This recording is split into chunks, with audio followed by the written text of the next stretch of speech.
Good afternoon students. कल हमने reels of the अर्थ पढ़ा था। आज हम एसएसटी का पार्ट 3 लिथोस्फीयर पढ़ेंगे। लिथोस्फीयर मतलब स्थल मंडल। Lithosphere is the solid crust और the hard top layer of the earth. स्थल मंडल लिथोस्फीयर एक सॉलिड क्रस्ट है। क्रस्ट मतलब जमीन की सबसे ऊपरी सतह है और एक हार्ड टॉप लेयर है या फिर सबसे एक सख्त टॉप लेयर है ऑफ द अर्थ की। It is made up of rocks and minerals, जो कि किससे बनी होती है? चट्टानों से और खनिजों से। रॉक्स एंड मिनरल से। The earth is made up of several concentric layers. जो अर्थ है वो बहुत सारी मजबूत लेयरों से बनी हुई होती है। विद वन इनसाइड अनदर, एक के अंदर एक, कई परतों से बनी हुई होती है। The upper most layer over the earth surface is called the crust. और जो सबसे ऊपर वाली लेयर होती है अर्थ के सरफेस की, उसको क्या कहते हैं? Crust. It is the thinnest of all the layers. ये सभी लेयरों में सबसे पतली होती है। It is about 35 kilometre on the continental masses.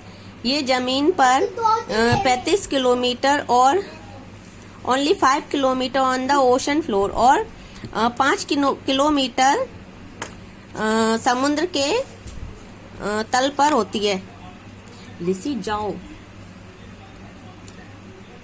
The crust is covered by a thin layer. और जो क्रस्ट होती है वो कवर होती है एक पतली सी लेयर से ऑफ सोइल की, मिट्टी की। It is an irregular surface with various landforms. ये एक सरफेस होता है जो कि कई लैंडफॉर्म्स से होती हैं, जिसमें जैसे कि माउंटेन, पर्वत, प्लेटियस, पठार, प्लेन्स, मैदान, वैली, घाटियां, etc. Landforms are found over the continent and also on the ocean floors.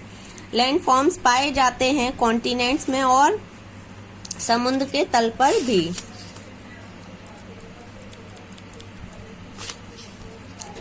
The rocks of the crust come from the interior of the अर्थ। जो चट्टान होती हैं क्रस्ट की, वो जमीन के अंदर से आती हैं। And the distributed and deposited in layer, और फिर वो डिस्ट्रीब्यूट हो जाती हैं और डिपॉजिट होती हैं लेयर्स में। रॉक्स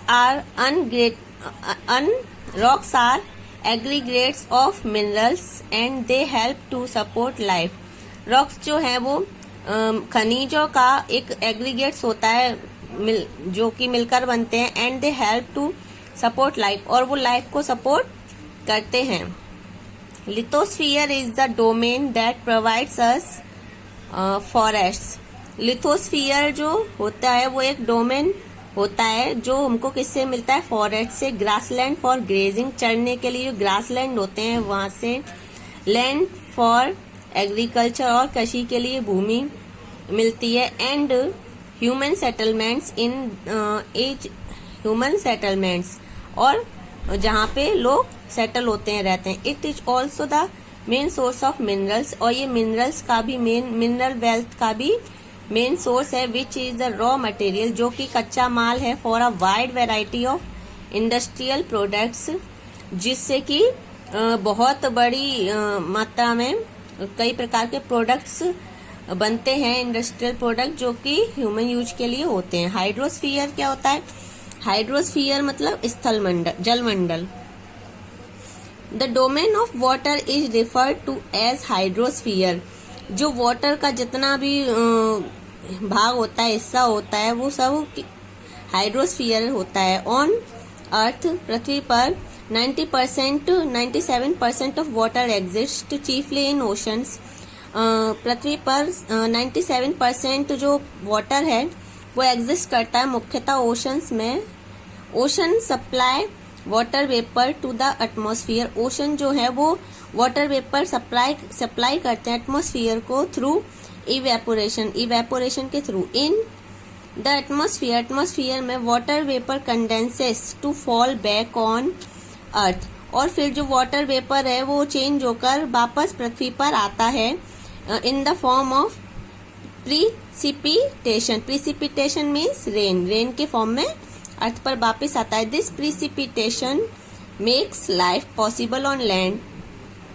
ये जो रेन होती है वो पृथ्वी पर, जमीन पर जीवन को पॉसिबल बनाती है। Water is found in ocean. पानी जो है वो ओशन में पाया जाता है, रिवर्स में पाया जाता है, लेक्स में, पाउंड्स में, glaciers and in the atmosphere, और एटमॉस्फेयर में भी पाया जाता है in the form of vapour, vapour की फॉर्म में। विदाउट वाटर, पानी के बिना life can not be found on earth. बिना पानी जीवन जो है वो अर्थ पर नहीं हो सकता। So water is essential for all living organism. इसलिए पानी जो है वो सभी लिविंग ऑर्गेनिज्म के लिए बहुत ही महत्वपूर्ण है। बस।